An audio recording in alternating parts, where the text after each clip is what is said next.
Your 702 day. There's an old saying that says, don't piss on your doorstep. Its meaning is not unlike the one about throwing stones living in a glass house. If you go after people for the same mistake you are likely to make, well, then don't be surprised if you are, as the cool kids say, dragged, or you yourself come in for some stick. There's no underplaying the crucial role that journalism plays in our society. We know that alongside the courts and many voices in civil society, the media played a big role as a vanguard against the massive onslaughts that we saw on the state in the Zumification of South Africa. Were it not for the dogged investigative journalism and continued exposés, that mendacious and louche man from Bongani might still be the head of our state. Yet, as the media, we have some introspection to do. See, we rely on newspapers for much of the content you may hear on a station like this. And of course, they in turn take some of the information we bring onto our platform and carry the stories forward. It's a symbiotic relationship, if you like, but it's one that's increasingly laced with mistrust. We simply cannot afford to take what is printed in some publications seriously any longer. Certainly not without double checking. There was a story yesterday, as you heard me say earlier, on the front page of the Star yesterday about the trafficking of a woman. She was sent to be part of a trafficking ring. She'd allegedly been abducted and saved in the nick of time from a life of horrors in some unnamed destination.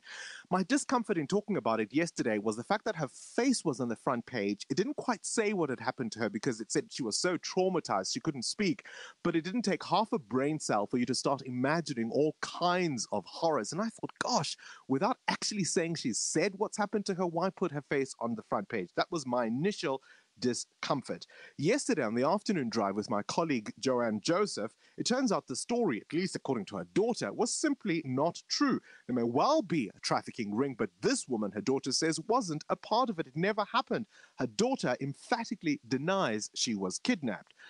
Now, as it stands, the paper hasn't withdrawn their story. They haven't written an explanation or an apology this morning. Presumably, then you can guess they stand by what they wrote. Yet the daughter says it didn't happen. Not at all. And it's not the first time. Remember when they wrote a whole piece from a fabricated social media thread, and of course it's happened to my colleague at Carte Blanche, my former colleague, I should rather say, at Carte Blanche, Claire Mawisa.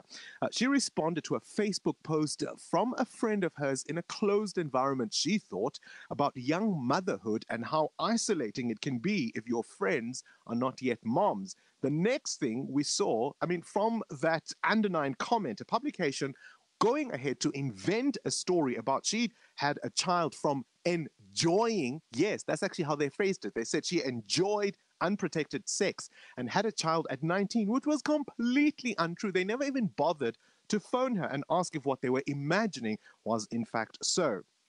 This habitual mendacity has to stop. We are going to do ourselves a disservice and indeed this democracy a disservice. What we do is too important as a pillar of this society. When you cannot tell the difference between a social media thread and the front page of a newspaper, or indeed something you might hear on a show like this, then we are in trouble. And it's not some unsolvable imbroglio. It will be the end of journalism if we're not careful, and that will be a sad day. EWN